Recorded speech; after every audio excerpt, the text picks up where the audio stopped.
권세 선포로 시작하는 삶의 변화와 영적 회복. 우리는 신앙생활을 하면서 어느 순간 이런 질문과 마주합니다. 나는 왜 여전히 변화되지 않을까? 왜 순종이 이렇게 어려울까? 말씀을 알고 예배를 드리고 기도를 해도 삶에서 능력이 흘러가지 않는 이유. 그 근본 원인은 의지 부족도 환경 탓도 아닙니다. 대부분 그리스도인들이 자신이 누구인지 제대로 알지 못하기 때문입니다. 많은 신자들이 구원은 알고 있지만 정체성은 모릅니다. 하늘의 건세는 듣지만 그 건세 아래 주어진 명령의 의미는 이해하지 못합니다. 그래서 우리는 두 극단 사이에서 방황합니다. 한쪽에서는 자신을 여전히 무력한 죄인으로만 여겨 주저앉고 다른 한쪽에서는 하나님 없이도 무언가 할 수 있다는 착각으로 살아가는 자기가 주인처럼 여기고 사는 것입니다. 그러나 정체성을 바로 모르면 명령은 짐이 되고 권세는 공허해지고 순종은 부담이 되며 신앙은 모양만 남습니다. 오늘 우리는 바로 이 점을 다루고 있는 것입니다. 그리스도인은 어떤 존재이며 그 존재가 무엇을 할 수 있는가? 이 질문에 대한 답을 성경이 어떻게 말하는지, 그리고 그 답이 왜 우리의 삶, 기도, 순종, 능력, 영적 권위에 직접적인 영향을 미치는지 함께 살피기 위함입니다. 오늘의 말씀은 우리에게 새로운 정보를 주는 것이 아니라 이미 하나님께서 주신 것들을 제대로 취하도록 도와주기 위한 말씀입니다. 정체성이 바로 서면 명령은 필수가 되고 필수는 짐이 아니라 특권이 됩니다. 이제 우리는 나는 어떤 존재인가? 나는 왜 명령에 순종해야 하는가? 이 질문 앞에 서게 됩니다. 권세 5가 명령 아래. 5가의 제목은 명령 아래입니다. 나에게 명령은 필수입니다. 필수입니다. 세 번 하겠습니다. 나에게 명령은 필수입니다. 나에게 명령은 필수입니다. 나에게 명령은 필수입니다. 요한복음 15장 5절에 나는 포도나무에 너희는 가지라. 그가 내 안에 내가 그 안에 가면 사람이 열매를 많이 맺나니 나를 떠나서는 너희가 아무것도 할 수 없음이라. 첫 번째, 그리스도인은 은혜로 구원받은 죄인인가요? 의인인가요? 너는 아무것도 할 수 없어. 너는 아무것도 아니야. 이런 말은 세상과 종교가 인간에게 속삭이는 절망의 언어입니다. 그러나 예수님은 말씀하셨습니다. 나를 떠나서는 너희가 아무것도 할 수 없음이라. 그렇습니다. 주님을 떠나서는 우리는 아무것도 할 수 없습니다. 하지만 그분 안에 거하는 자는 모든 것을 할 수 있습니다. 이것이 믿음의 역설이며 복음의 능력입니다. 그렇다면 질문이 생깁니다. 그리스도인은 아무것도 할 수 없는 죄인입니까? 죄인입니까? 아니면 은혜로 구원받고 하나님의 의가 된 권세자입니까?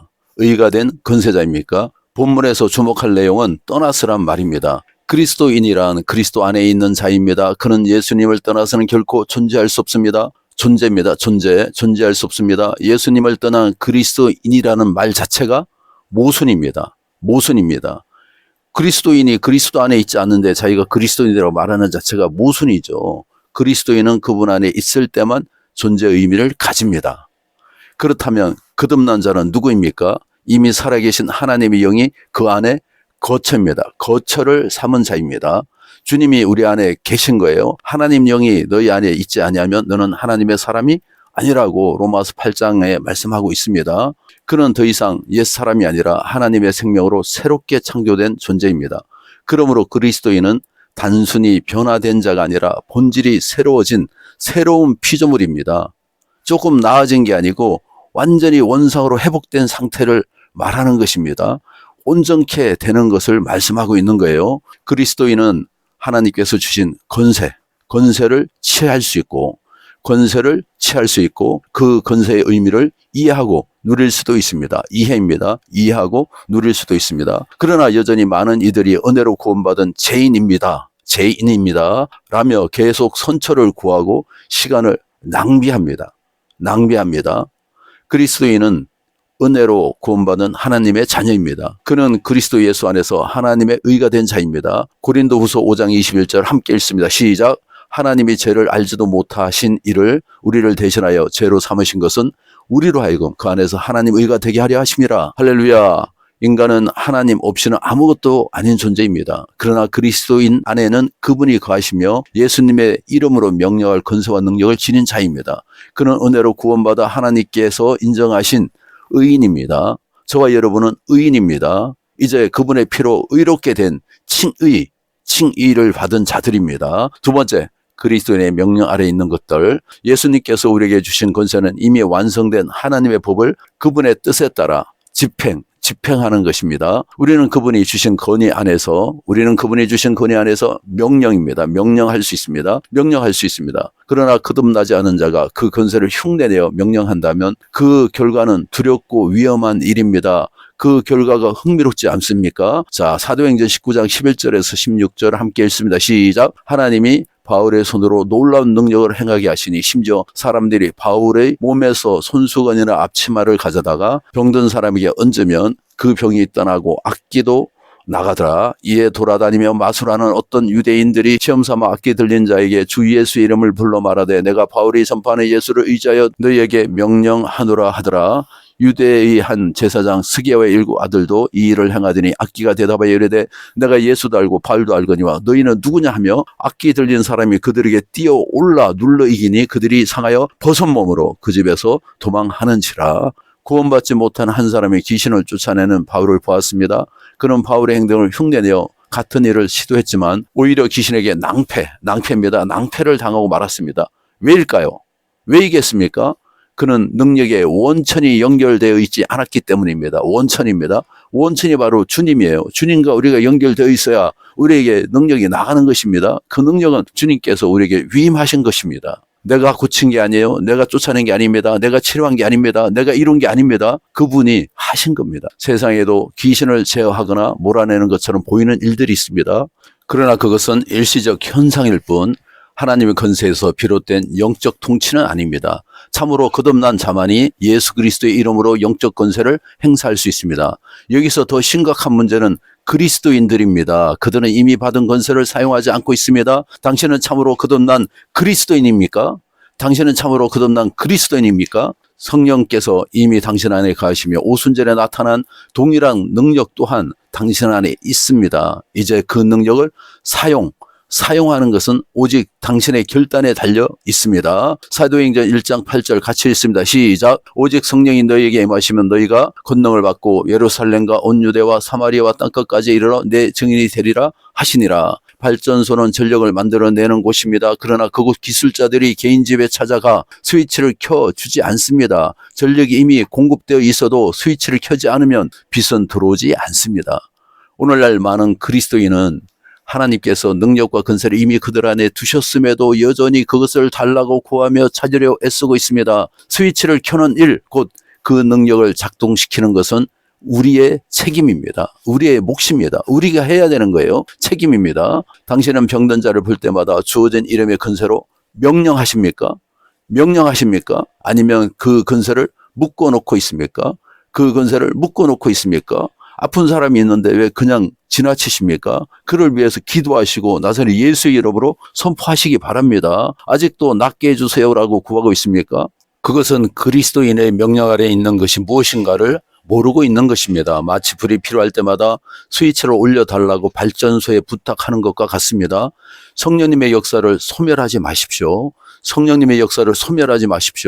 하나님께서 명령 아래 두신 것들은 말씀에 순종하여 담대히 선포하는 것이 진정한 겸손입니다.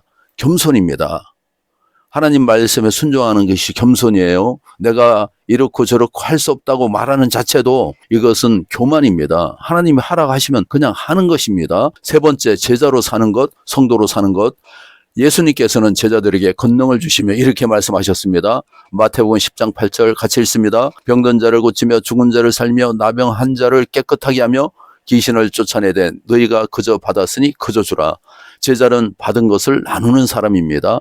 내게 없는 것은 줄 수 없습니다. 그러나 오늘날 많은 이들은 하나님이 이미 주신 능력을 믿지 못하고 여전히 받으려만 합니다. 그래서 우리는 하나님의 말씀의 능력을 가로막아온 수백 년의 종교적 전통과 싸워야 합니다.